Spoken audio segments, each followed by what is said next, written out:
Hey everybody, welcome back to BobkeTV. Well, I hope you're ready to transition from the cobbled classics to the Ardennes, the hilly classics, starting with Amstel Gold Race coming up this weekend in the Limburg region of the Netherlands.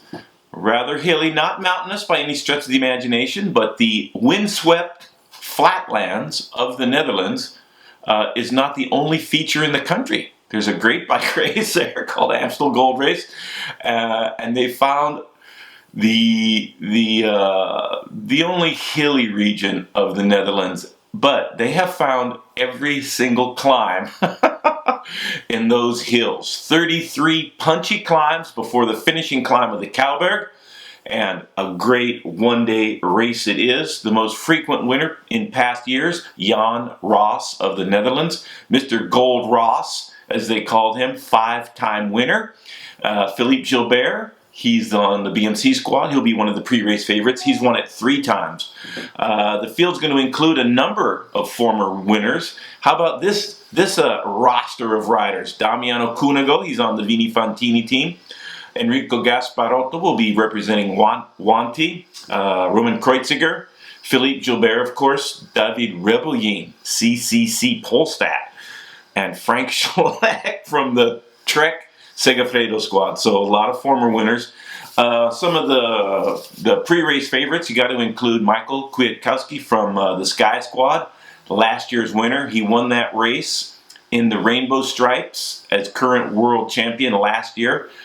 That was only achieved one time before, and that was the great Bernard Hinault. So Michael Kwiatkowski got to be one of the pre-race favorites. Racing Well's already got some big wins this year, and Sky has been on a tear in the classics. They've been very competitive, always up there, and I think Michael Kwiatkowski is going to be very tough to beat at Amstel Gold Race. Edix is bringing Tony Martin, who did some of the cobble classics, including Paris-Roubaix, was a factor there, and Julien Alaphilippe. Alaphilippe on fire in the hilly classics last year as a young professional, heralding himself as a star of the future, but was waylaid by mononucleosis in the meantime. So his recuperation is a question mark for Edix, but if Julien Alaphilippe is back at his best, he'll be a man to watch also. Mike Matthews from Orica. They just had a great win with Matt Heyman in Paris-Roubaix, and Michael Matthews has been on absolutely fine form, firing at Paris-Nice in the leader's jersey with the stage win there. So Mike Matthews, 2 stage wins, will be one of the pre-race favorites. Tom Dumoulin from the Giant squad. The Giant team, a little bit of disarray, and they're still recuperating from that devastating accident on a training ride in Spain when an automobile came into the group of riders and took a number out. Tom Dumoulin was not in their number on that training ride,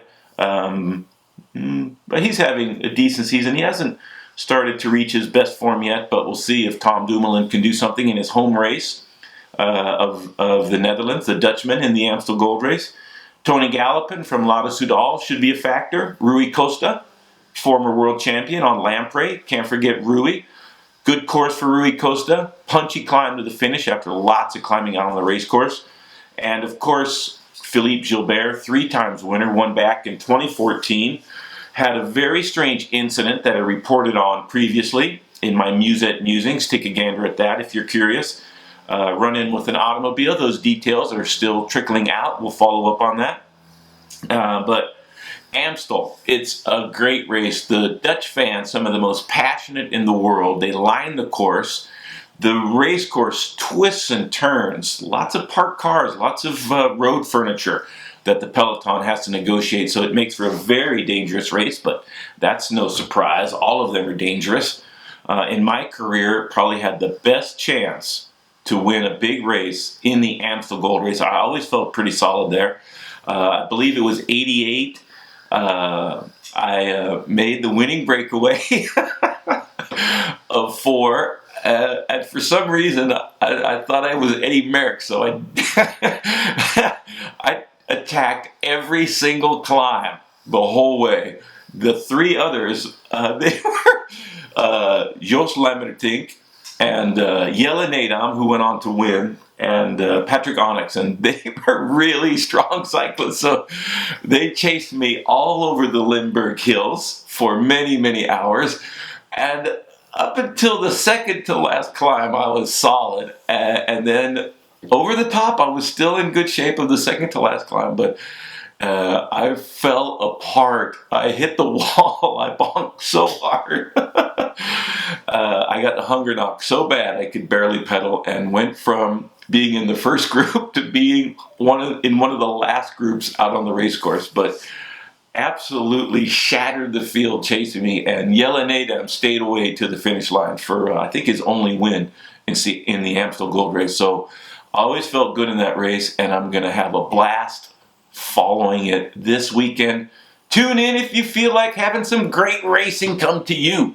All right, everybody, thanks for your comments, subscriptions, thumbs up, and follow me on Twitter and Facebook. Thanks a lot, everybody.